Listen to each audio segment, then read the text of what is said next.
welcome back to my channel. If you're new here, welcome. My name is Carly. So today I'm going to be talking about where I've been for the past few months, basically the reason why I haven't recorded. So without further ado, we're going to go ahead and get started.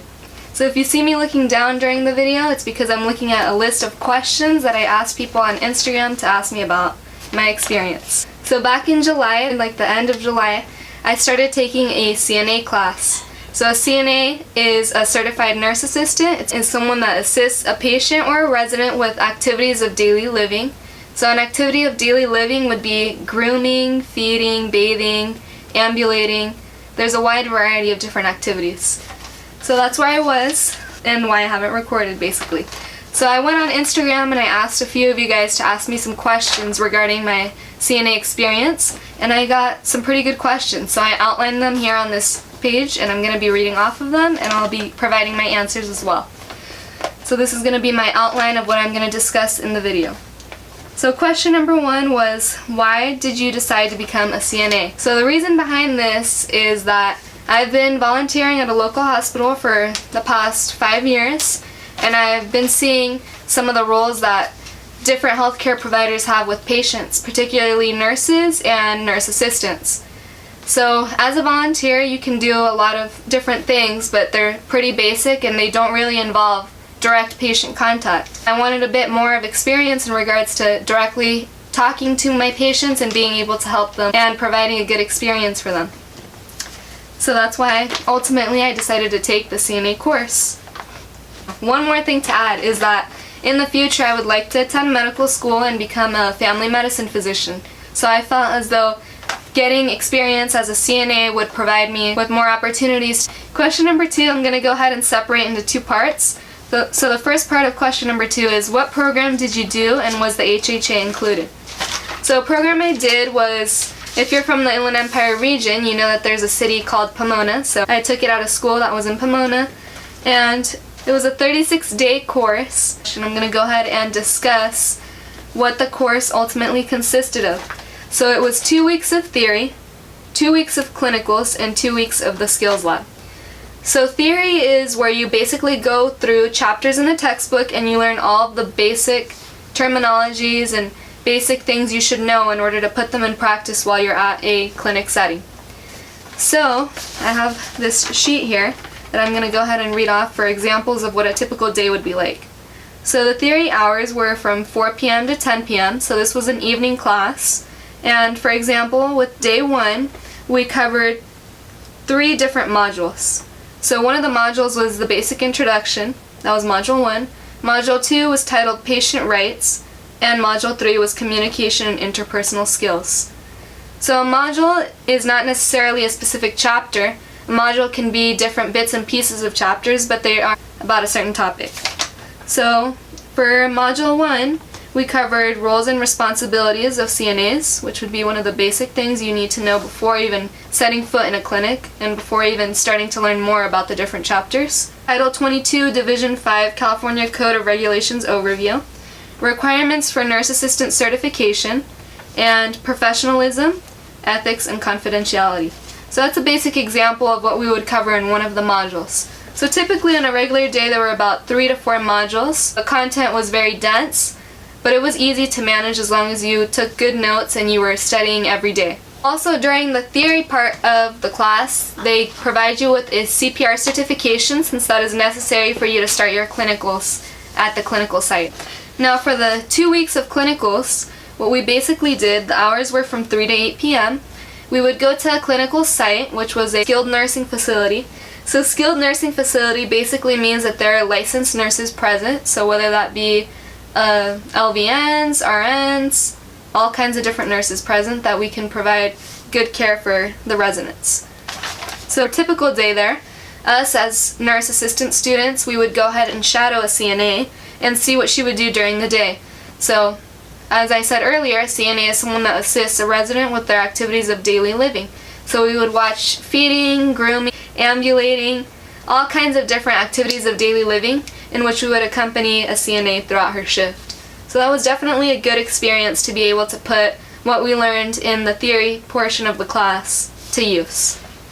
So for the last portion of the Certified Nurse Assistant class, we would do a skills lab. That was another extra 2 weeks. So in the skills lab, I'm going to go ahead and show you guys my book. So this is the book which we use to view the different skills and the different steps that should be mentioned in each skill.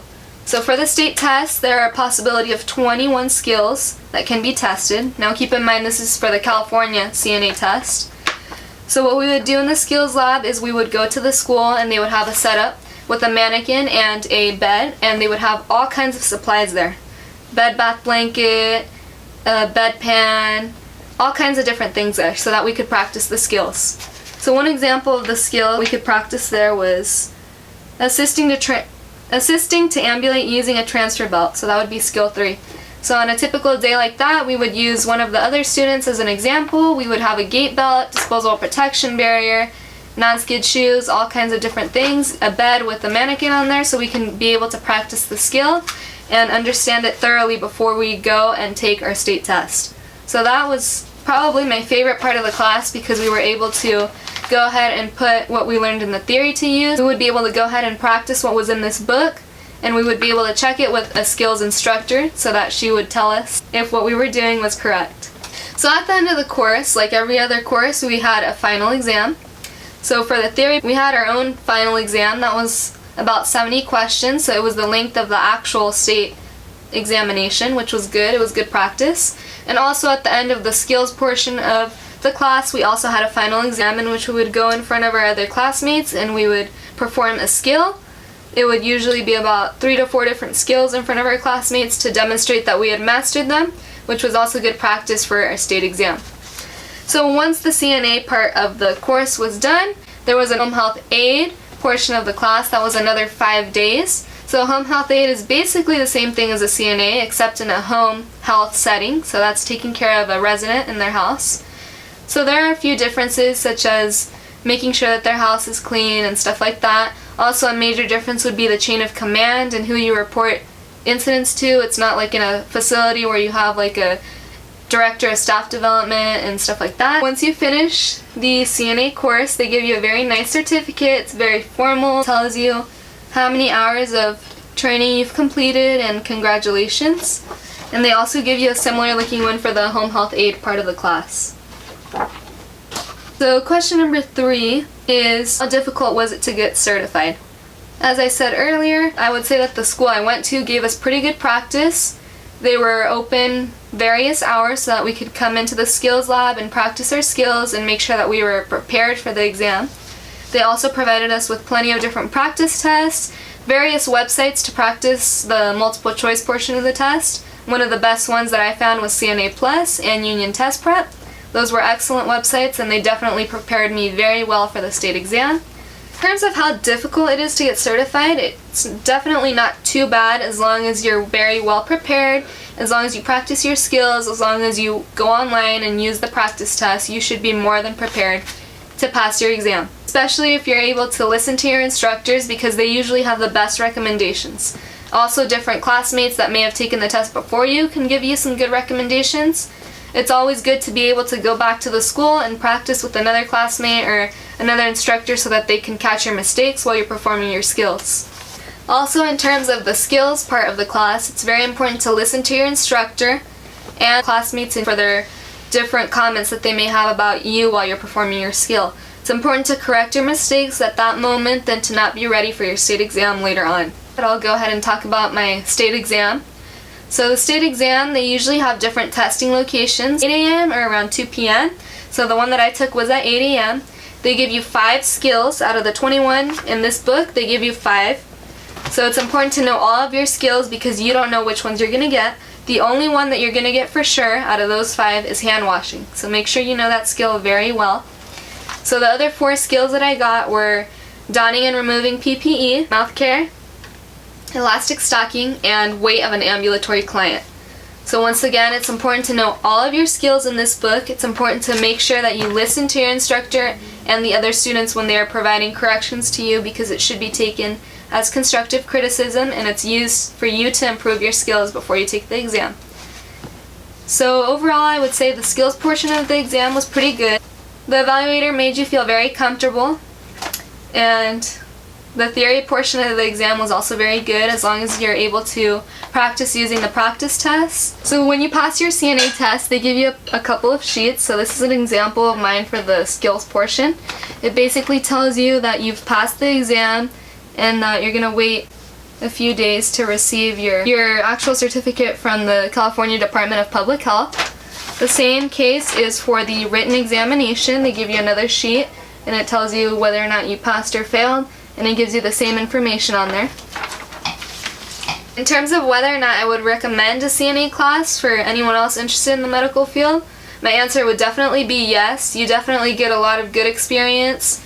You get a lot of learning opportunities. You get to meet people with similar mindsets as you. It's a very good experience overall. That's the end of all the questions that I had from you guys. So as always, if you have any questions for me, you can write them in the comments section down below. Thank you very much for watching my video. I hope that it was useful. If you have any suggestions for any other videos that I should make, you can let me know. I'll go ahead and link the CNA Plus and Union Test Prep websites in the description box below for anyone else in a CNA class. Thank you for watching, and I'll see you next time.